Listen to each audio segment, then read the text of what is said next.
Hello everyone, this is Ruchi and welcome back to this channel.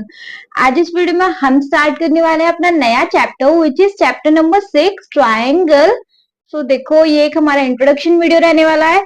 इस video में हम triangle related सारा concept clear करेंगे। जितना भी एक्सरसाइजेस में क्वेश्चन आने वाले हैं वो सारा कुछ हम इसी इंट्रोडक्शन वीडियो में क्लियर कर लेंगे, ताकि क्वेश्चन करने से पहले आपको सारे कॉन्सेप्ट अच्छे से समझ आ जाए। क्लियर? अच्छा, देखो स्टार्ट करने से पहले चैप्टर के नेम से देखें। चैप्टर का नेम क्या है? ट्रायंगल। ट्रायंगल मतलब क्या होता है भाई? एक फिगर जिसका कि 3 साइड से मिलके बना हो उसे हम क्या बोलेंगे? ट्रायंगल। ये तो सब चीज क्लियर है ऑलरेडी, है ना? नेक्स्ट टॉपिक अगर हम देखें तो नेक्स्ट टॉपिक है हमारा सिमिलर फिगर्स। देखिए जी, सिमिलर फिगर्स होते क्या हैं? अब तक हम पढ़ते हुए आए हैं कि कॉन्ग्रुएंट फिगर्स क्या होते हैं। मतलब कि देखो, कोई भी दो फिगर, ठीक है, जो 3 कंडीशन के साथ इक्वल हो, हम उसको हमेशा से बोलते आए हैं कि वो हमारे कैसे थे? कॉन्ग्रुएंट। ये चीज क्लियर है। लेकिन अब हम यह बात करेंगे सिमिलरिटीज की। ठीक, तो चलो टॉपिक देखेंगे अपना, सिमिलर फिगर्स क्या होते हैं। चलिए 2 पॉइंट्स की हेल्प से हम बताएंगे। Two figures having the same shape but not necessarily the same size are called similar figure। देखो, एक कंडीशन तो ये है, कोई हमारे पास दो फिगर है बट उनका साइज सेम नहीं है। देख लो, उनको भी हम कह सकते हैं कि हाँ जी, ये फिगर भी सिमिलर है। ठीक है, जरूरी नहीं है कि सिमिलरिटीज में साइज का भी सेम होना जरूरी है। सेम शेप है, दैट इज इनफ। बहुत है हमारे लिए इतना भी कहने के लिए कि हाँ जी, ये फिगर हमारे सिमिलर है। ठीक है, नेक्स्ट क्या? All congruents are similar but all similar figures are not congruent. देखो, जैसे कि मैंने इसी फिगर में बताया, हमारे दो फिगर कॉन्ग्रुएंट हैं तो वो हमारे सिमिलर हो सकते हैं, लेकिन हमारे दो सिमिलर फिगर जरूरी नहीं है कि वो कॉन्ग्रुएंट हो। दोनों चीज समझ आई? देखो, मैं दोबारा से बता रही हूँ, दो फिगर्स जिनका शेप तो सेम है लेकिन जरूरी नहीं है कि उनका साइज भी सेम हो, हम ऐसे फिगर्स को भी सिमिलर फिगर बोलते हैं। ये चीज क्लियर है। और दूसरे पॉइंट में हमें बोला गया है कि हमारे सारे कॉन्ग्रुएंट फिगर, ये कंपलसरी है कि वो सिमिलर होंगे, लेकिन सारे सिमिलर फिगर्स कॉन्ग्रुएंट हो ये कोई जरूरी नहीं है। ठीक है, इस बात को याद रखेंगे आप। चलो तो नेक्स्ट टॉपिक देखें। नेक्स्ट टॉपिक है हमारा सिमिलर पॉलीगन्स। सिमिलर फिगर्स के बाद हम डायरेक्ट जंप कर गए सिमिलर पॉलीगन्स पे। सिमिलर पॉलीगन्स क्या? देखो, two polygons are said to be similar to each other. दो पॉलीगन्स सिमिलर होंगे, कब होंगे? पॉइंट्स देख लेंगे। If their corresponding angles are equal, पहला तो ये केस। दूसरा ये, the length of their corresponding sides are proportional. दोनों पॉइंट समझेंगे। देखो, देखिए जी, हमारे पास ये दो पॉलीगन्स दिए हुए हैं। ठीक है, पहले केस में उसने बोला है कि ये दोनों पॉलीगन्स कब सिमिलर होंगे? पहला केस क्या है? If their corresponding angles are equal. Corresponding angles क्या होते हैं? कॉरेस्पॉन्डिंग एंगल्स होते हैं सामने सामने वाले। देखो, जैसे कि ये एंगल हमारे इक्वल होना चाहिए इस एंगल के, ये वाला एंगल हमारे इक्वल होना चाहिए इस वाले एंगल के, ये वाले एंगल इक्वल होना चाहिए इस वाले एंगल के, और ये वाला एंगल इक्वल होना चाहिए इस वाले एंगल के। ठीक है, तो ये इस एंगल का कॉरेस्पॉन्डिंग एंगल क्या है? ये। इस एंगल का कॉरेस्पॉन्डिंग एंगल है ये, सेम एज इसका कॉरेस्पॉन्डिंग एंगल ये है और इसका कॉरेस्पॉन्डिंग एंगल ये है। ठीक है, तो पहला केस तो अगर पॉलीगन सिमिलर करना है तो पहला केस तो ये है भैया कि हमारे कॉरेस्पॉन्डिंग एंगल इक्वल होना चाहिए। दैट मीन्स एंगल हमारा ए इक्वल होना चाहिए एंगल 5 के, एंगल 2 इक्वल होना चाहिए हमारे एंगल 4 के, एंगल 5 इक्वल होना चाहिए, ये तो बता ही दिया, सॉरी, 2 के बाद एंगल 3 इक्वल होना चाहिए हमारे एंगल 7 के, एंड एंगल 4 इक्वल होना चाहिए हमारे एंगल 8 के। पहला केस तो ये कहता है। सेकंड केस क्या है? The length of the corresponding sides are proportional. That means क्या? अच्छा, प्रोपोर्शनल का मतलब बता देती हूँ। प्रोपोर्शनल का मतलब होता है ratio, that means same ratio. तो हमारे कॉरेस्पॉन्डिंग जो साइड्स हैं कॉरेस्पॉन्डिंग साइड क्या है अभी देखो, ए बी का कॉरेस्पॉन्डिंग साइड क्या है, एफ, बीसी का कॉरेस्पॉन्डिंग साइड क्या है, एफ जी, डीई का सी डी का कॉरेस्पॉन्डिंग साइड क्या है, एच जी, एंड एडी का कॉरेस्पॉन्डिंग साइड क्या है, ई एच। क्लियर, ये तो कॉरेस्पॉन्डिंग साइड्स हैं। बोला क्या, the length of their corresponding sides are proportional. इनकी जो कॉरेस्पॉन्डिंग साइड्स हैं वो कैसी होनी चाहिए, प्रोपोर्शनल होनी चाहिए। जैसे कि A B upon E F equal होनी चाहिए किसी के भी, देखो C B upon F G के, ये भी इक्वल होगी सी डी अपॉन क्या बोलते हैं एच जी, और ये इक्वल होगी A D upon E H के। ठीक है, तो ये इक्वल होनी चाहिए। ठीक जी, सेकंड केस ये कहता है। समझ में आया, इसमें किसी को कोई डाउट अगर नहीं है तो नेक्स्ट टॉपिक पे मूव कर ले। सिमिलर पॉलीगन्स बनाने की दोनों कंडीशन में बता चुकी हूँ।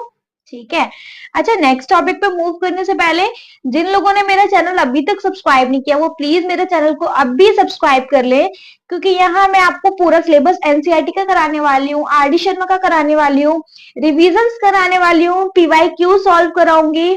आपको बहुत सारी चीजें एक ही चैनल पे मिलेंगी। ओके, तो प्लीज जल्दी से सब्सक्राइब कर लो। The next topic is similar triangle. Similar figures पढ़ लिए, सिमिलर पॉलीगन्स पढ़ लिए, अब हम पढ़ेंगे सिमिलर ट्राइंगल, कि हम दो ट्राइंगल को सिमिलर कब कह सकते हैं। क्लियर, चलिए सो पढ़ते हैं। Any two triangles are similar if their corresponding angles are equal, and second is corresponding sides are proportional.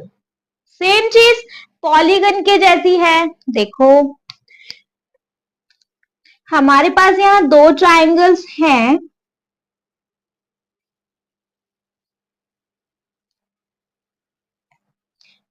Name दे देती हूँ A B C D E F, ये सारे इनके एंगल्स हैं। 1 2 3 एंगल 4 5 6। ठीक है जी, देखो टॉपिक कहता है कि हमारे दो ट्राइंगल सिमिलर्स कब हो सकते हैं, जब पहला कंडीशन तो ये कि उनके कॉरेस्पॉन्डिंग एंगल्स इक्वल होनी चाहिए। अभी कॉरेस्पॉन्डिंग एंगल क्या, देखो एंगल 1 इक्वल होने चाहिए एंगल 4 के, एंगल 2 इक्वल होना चाहिए एंगल 5 के, एंड एंगल 3 इक्वल होना चाहिए एंगल 6 के। ये चीज क्लियर है। ठीक है, और नेक्स्ट कंडीशन ने बोला कि कॉरेस्पॉन्डिंग साइड्स हमारे प्रोपोर्शनल होनी चाहिए। कैसे, हमारी A B upon E D equal होनी चाहिए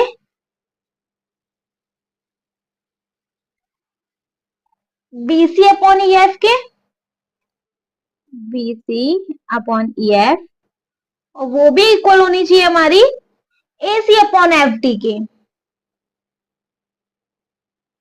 समझ में आई मेरी बात। सेम पॉलीगन जैसा मैटर इधर भी है कि हमारे कॉरेस्पॉन्डिंग एंगल्स इक्वल होने चाहिए और हमारी कॉरेस्पॉन्डिंग साइड्स प्रोपोर्शनल होनी चाहिए।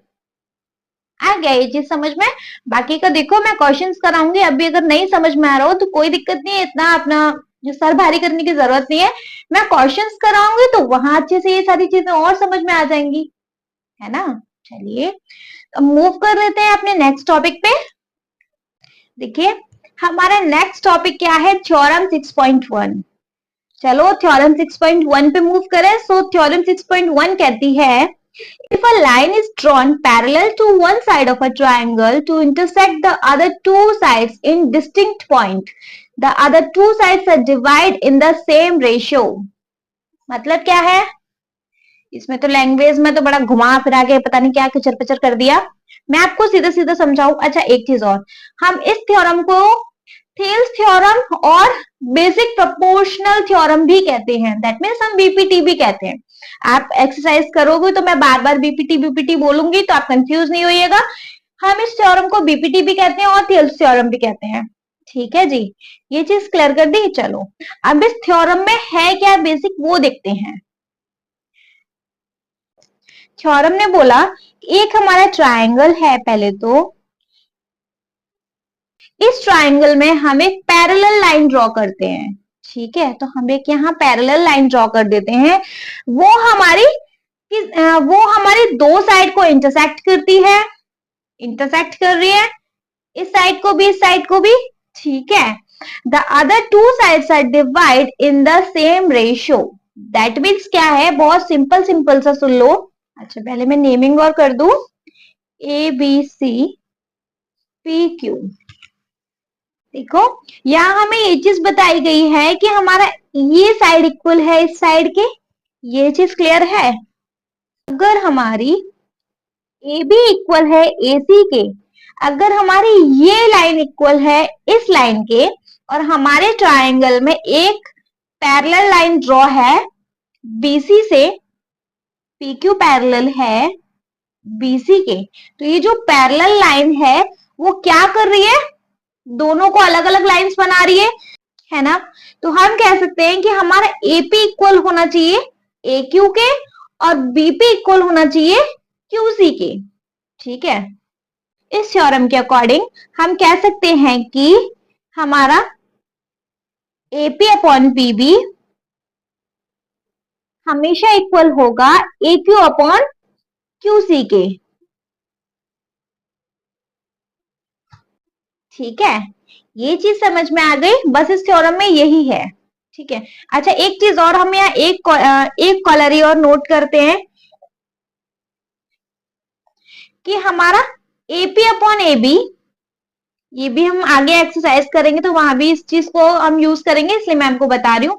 एपी अपॉन एबी हमारा इक्वल होगा A Q upon A C के। AP upon PB, sorry, AP upon AB equal होगा हमारा ए क्यू अपॉन ए सी के। ठीक है, यह इस थ्योरम का कहना है। समझ में आई ये थ्योरम? चलो तो फटाफट से नेक्स्ट थ्योरम पे मूव कर ले। चलो तो देख लेते हैं, हमारी नेक्स्ट थ्योरम है, if a line divides any two side of a triangle in a same ratio then the line is parallel to the third side. देखो, ये थ्योरम क्या है, टोटली कन्वर्ज ऑफ बीपीटी, मतलब कि थ्योरम 6.1 का totally ये उल्टा है। कैसे है बताते हैं। देखो, यही ट्राइंगल था, यही पैरेलल लाइन थी, सब कुछ था, उसमें हमें क्या गिवन था कि भैया हमारा ए बी इक्वल है ए सी के, है ना, और पी क्यू लाइन पैरेलल है हमारी बीसी के, पी क्यू लाइन पैरेलल है हमारी बीसी के। तो हम कह रहे थे कि एपी अपॉन पीबी हमारा इक्वल है ए क्यू अपॉन क्यूसी के, है ना। अब यहाँ क्या है, हमें ये चीज दे रखी है कि हमारा अगर एपी अपॉन पीबी इक्वल है ए क्यू अपॉन क्यूसी के, ये अगर हमें गिवन है, तो हम ये चीज क्लियर कह सकते हैं कि पी क्यू हमारा पैरेलल होगा बीसी के। समझ में आई है मेरी बात? बहुत इजी सा थ्योरम है, बिल्कुल टोटल अपोजिट है 6.1 के। क्लियर? चलो, अगर ये समझ में आ गया तो नेक्स्ट टॉपिक पे मूव कर लो। नेक्स्ट टॉपिक है हमारा criteria for similarities of triangle, मतलब कि हम ट्राइंगल को सिमिलर कैसे कैसे बोल सकते हैं। हमें ये चीज तो पता है कि भैया हाँ ये हमारे सिमिलर हैं, लेकिन किन किन कंडीशंस पे बोल सकते हैं वो हम यहाँ आप देखेंगे। ठीक है, अच्छा आप लोगों को पता है कि आपका मिड टर्म का सिलेबस आ चुका है। जिन लोगों को नहीं पता और जो लोग चाहते हैं कि मैं आप लोगों का मिड टर्म का सिलेबस बताऊंगी, क्या क्या कौन कौन से चैप्टर आने वाले हैं आपके मिड टर्म सिलेबस में, तो आप मुझे कमेंट सेक्शन में कमेंट ड्रॉप कीजिएगा। अगर आपको चाहिए रहेगा तो फिर मैं वो वीडियो अलग से बनाऊंगी, आपको बताऊंगी कि आपका मिड टर्म का सिलेबस क्या क्या है।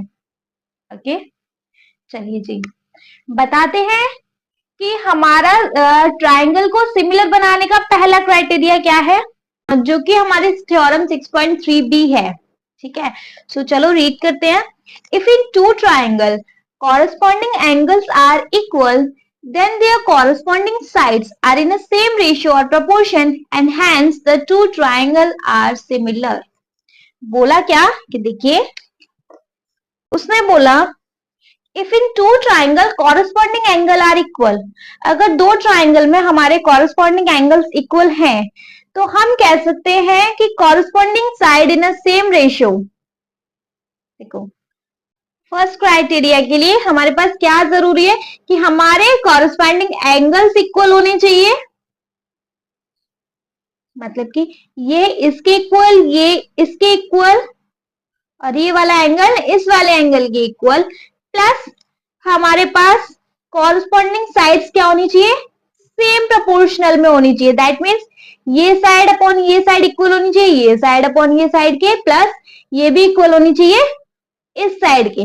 नेमिंग करके ही बता देती हूँ, A B C D E F, मतलब हमने बोला कि हमारी क्या होनी चाहिए भैया, देखो एंगल ये 1 2 3 4 5 6, एंगल 1 इक्वल होना चाहिए एंगल 4 के, एंगल 2 इक्वल होना चाहिए एंगल 5 के, एंगल 3 इक्वल होना चाहिए एंगल 6 के, प्लस इसके साथ साथ क्या, A B upon D E equal होना चाहिए भैया A C upon D F के और B C upon E F के। क्लियर है ये चीज, इसमें कोई किसी को डाउट नहीं है? तो चलो नेक्स्ट क्राइटेरिया पे मूव करेंगे। नेक्स्ट हमारी क्राइटेरिया दी हुई है थ्योरम 6.4 में, तो थ्योरम 6.4 पढ़ेंगे। So the theorem 6.4 is if in two triangle sides of one triangle are proportional to the side of the other triangle, then corresponding angles are equal and hence two triangles are similar। देखो यहाँ आपको दूसरी theorem से पता चल रहा होगा, यहाँ तीन कंडीशन हमारे पास होना जरूरी है, क्या क्या क्या, साइड साइड साइड, ठीक है। देखिए जी, थ्योरम 6.4 कहती है कि अगर हमें गिवन है A B upon D E equal to A C upon F D equal to B C upon E F, तो हम कह सकते हैं कि हमारे कॉरस्पॉन्डिंग एंगल्स इक्वल होंगे।